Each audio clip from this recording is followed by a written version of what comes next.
ধর্ষক কে কে তোর বাবা ধর্ষণ করছে আমার বাবা ধর্ষণ করছে আপনার পরিবারের কাছে জন্ম দিয়েছে কাউকে জন্ম দিয়েছে কেউ জন্ম দিয়েছে তার মানে আপনি কি ওই জামাতের ধর্ষকের কারণে আপনি জন্ম নিয়েছেন নাকি জামাত ধর্ষক বলে আপনি যদি বলেন একজনের বাবাকে বলেন ধর্ষক তার মানে আপনি কি জামাত ধর্ষণ করে আপনার মতো লোকদেরকে কি জন্ম দিয়েছেন জন্ম দিয়েছেন আওয়ামী লীগ এখন গরিবের বউ, এই গরিবের বউকে সবাই পেতে চাচ্ছে। মূলত জামাত এই গরিবের বউকে বেশি মানে পেতে চাচ্ছে, কাছে টানতে চাচ্ছে। তো এই জন্য আমার কাছে মনে হচ্ছে দেখেন এই জন্য যে 96 হুমকি দিল না, যে 96 হাতিয়ার গর্জে ওঠা। আর একবার আমার কাছে মনে হচ্ছে মাঝে মধ্যে আমি মানে এক ধরনের সন্দেহের জায়গা থেকে বা মানে কিউরিসিটির জায়গা থেকে আসলে কি জামাতের আমিরের সাথে শেখ হাসিনার টেলিফোন কথোপকথন হয়েছে কিনা। কারণ যেভাবে সরকারকে হুমকি দিচ্ছে জামাতের শক্তিতে, জামাত কখনোই আসলে বিএনপির পতন ঘটাতে পারবে না। কন্ট্রোল জুলাই জুলাই বললেই গণজুলাই হবে, সেই দিন চলে আসছে এবং অটোমেটিক চলে আসছে। ছোট ছোট জায়গায় আমরা দেখছি জুলাই বললেই গণজুলাই হচ্ছে, কিন্তু এটা ব্যাপক আকারে হবে। জুলাই বলে কোনো সনদ হবে না, জুলাই বললেই গণজুলাই হবে। আচ্ছা ভাই ইগারে কিপটা বলেছেন অর ধরে সহবাস করে দেই। এখন তো আমরা সবাই ইংলিশ হয়ে গেছি এবং এই অধিবেশনে হয়ে আসে দেখলাম যে আমরা উর্দু হয়ে গেছি।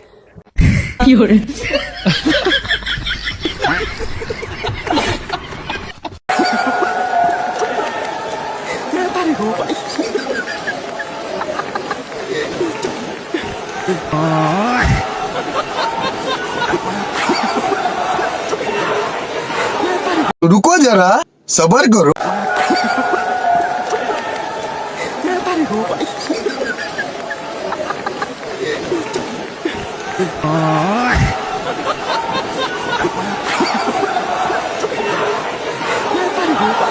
বাংলাদেশ বিনির্মাণের সূচনা শুরু হয়েছে। কান্দিস না।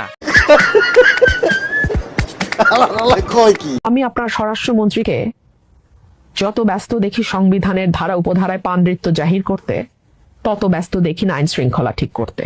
এটা আমাকে আহত করে। ঠিক বলে দেশ কিন্তু এক সময় কয়েকদিন পরে তোমরা যখন বড় হবে, আমরা তো বুড়া হয়ে যাচ্ছি, তোমরা বিশ্বাস করি না, আমি বিশ্বাস করি না। रुको जरा सबर करो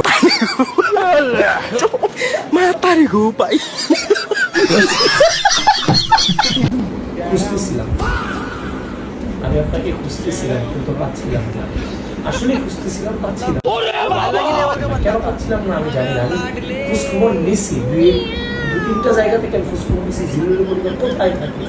নাটক কম করো প্রিয়। আমার সাবেক স্টুডেন্ট হিসেবে ইম্পেরিয়াল কলেজের এর ফোন দিয়েছিল জিরুলের পরিবারের নাম্বারটা আমার কানেক্ট করে দিল, কিন্তু আমার তার মনে হয় আমি জানি না কেন। কোনো কথা আমি যখন আপনাকে খুঁজতেছি আল্লাহর কি লীলা খেলা, ওই মুহূর্তে আপনি আমার ফোন দিলেন। আমার চ্যাটার বাল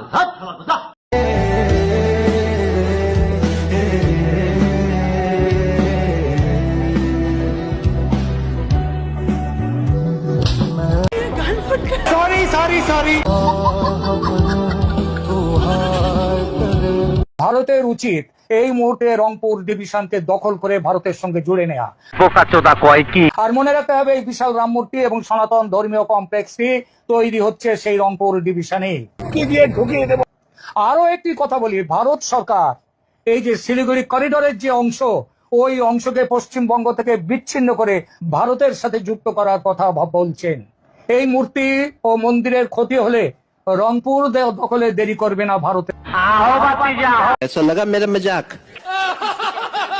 মক্সফোর্ডে দাওয়াতের আগে আমিও বহুবার পেয়েছি বিভিন্ন সেমিনার টেমিনারে।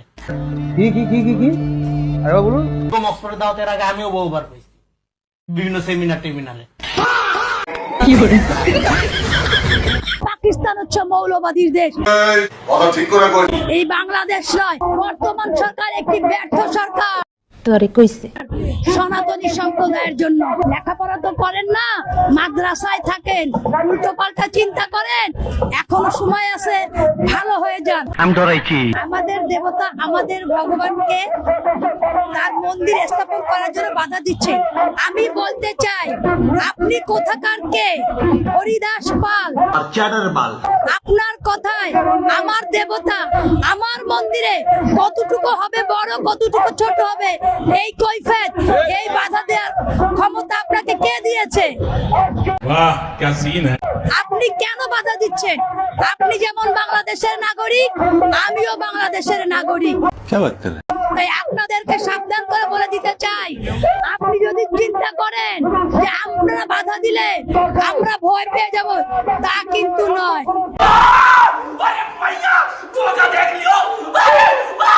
2026 সাল আপনাকে মনে রাখতে হবে, সেই অতীতের সনাতনী সম্প্রদায় কিন্তু নয়।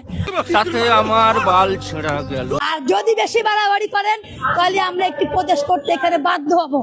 আপনারা যদি বেশি বাড়াবাড়ি করেন তাহলে কিন্তু আমরা আমাদের এই বাংলাদেশকে আরেকটি বিভক্ত করতে চাই। আহো বাতিজা আহো, দেখছো তোমার লে কত বড় ফুকনিটা রাইখা দিছে, আর এইটা তোমার পাচাটা ঢুকাই দেবো। বাংলাদেশ এমন কোন শক্তি নাই যে রাম মন্দির প্রতিষ্ঠা ঠেকায়। তোরা ঠিক করার কে? রাম মন্দির দেখা গেল কি দেখা গেল না?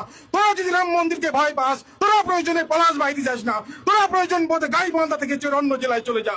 ও বাবা, লাগাও রশি মারো টান, মূর্তি যাবে হিন্দুস্তান। কথা কোন ঠিক কিনা? প্রতিটা গ্রামে 1 লক্ষ স্বাস্থ্যকর্মী নিয়োগ দেওয়া হচ্ছে। প্রতিটা গ্রামে 1 লক্ষ স্বাস্থ্যকর্মী নিয়োগ দেওয়া হচ্ছে, যার মধ্যে 80% মহিলা নেওয়া হবে। ন্যাংটা ঘুরলেও তো আপনি আমার দিকে তাকাবেন না। আপনার প্যান্টের নিচে কি আছে সেটা নিয়ে তো আমি ভাবছি না। না আপনি লুঙ্গি পরছেন না জাঙ্গিয়া পরে আছেন ভিতরে, সেটা নিয়ে তো আমি চিন্তা করছি না। আপনার প্যান্টের নিচে কি আছে সেটা নিয়ে তো আমি ভাবছি না। আপনি ভাবছেন কেন? আমি ন্যাংটা হয়ে ঘুরলেও তো আপনি আমার দিকে তাকাবেন না। আপনার যদি ঈমান ঠিক থাকে আপনি অশ্লীল দৃষ্টিতে কোনোদিন তাকাতে পারবেন না। আল্লাহ তাআলার গজব হিসাবে কন্যা সন্তানই দিবে। আপনি তো সেলসেলায় বেচতে যাইবেন। नाम का है रे तेरा? नरेंद्र दामोदर दास मोदी। मस्त नाम है। अच्छा बोल, तुम्हारी समस्या क्या है? बोल। चाय वाला प्रधानमंत्री बन गया। हाँ, तो ये तुम्हारा समस्या है। गरीब मांगने वाला नहीं होता है, गरीब देने वाला होता है। हाँ तो 500 दिन 500 चलेगा। अब ये चलता नहीं है, तो 200 चलेगा। छुट्टे पैसे नहीं है। साले का खोपड़ी तोड़ साले। दादागिरी मत कर, वरना तू क्या करेगा? घर में घुस के मारेंगे। আহো বাতিজা আহো, দেখছো তোমার লে কত বড় ফুকনিটা রাইখা দিছে, আর এইটা তোমার পাচাটা ঢুকাই দেবো। তবে বন্ধুরা আজকের জন্য এই পর্যন্তই। দেখা হবে আবার অন্য কোনো ভিডিওতে। Bye bye, tata, Gaya.